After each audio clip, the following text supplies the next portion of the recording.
L&T's third quarter results have been announced. They have missed estimates this time around. However, the only revenue has met this. L&T revenue has risen by 17% in third quarter. It has come at 64,000 crore rupees. Meanwhile, profits after tax was up 14%, but margins narrowed to 9.7%, all on a YOY basis.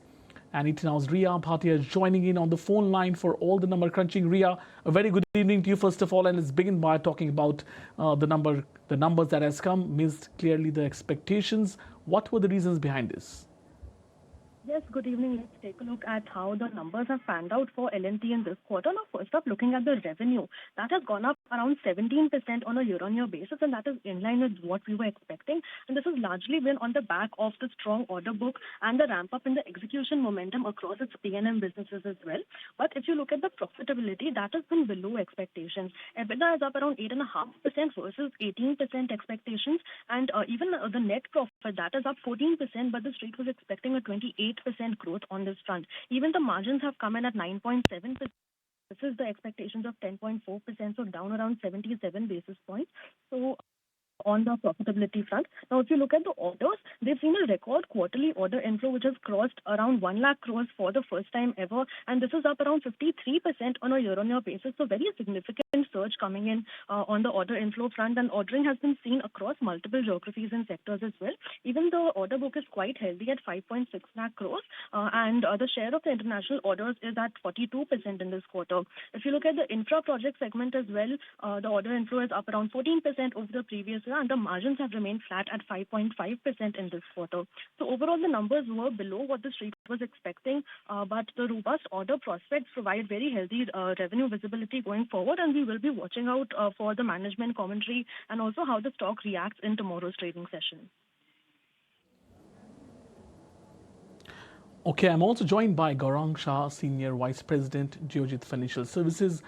Gaurang, again, coming to you now, and we would like to understand from your side the reasons why they missed estimates and any likelihood that the more spending in economy as we are expecting through budget can lead to better order books for L&T. Thank you very much, and good evening to all of you all. So, before I comment on the earnings, let me give a disclosure. As a brokerage house, we at Geojit Financial Services have a positive coverage on L&T on the fundamental side from a long-term point of view. EBITDA and margins, I think there has been a slight bit of disappointment, nothing major that can raise huge concerns or question marks. On other numbers, and as your colleague was mentioning about the order book, I think that's very, very robust. And more importantly, having a strong order book, I think it's going to be more important to look at the capability and capacity and experience where L&T stands very, very tall.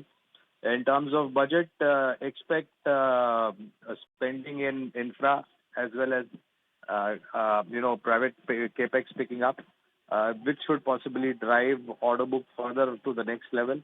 One point I would like to make over here is when you are analyzing L&T on a quarter-on-quarter basis, I don't think that will be right. Year-on-year basis, I think will be a more appropriate because, L&T operates in very niche segment and sometimes the execution takes a little bit longer. I don't have the segment-wise breakup of the different businesses that L&T has under its balance sheet. But I think reaction tomorrow morning can't comment, but fundamentally from the long-term point of view, we remain extremely positive on L&T.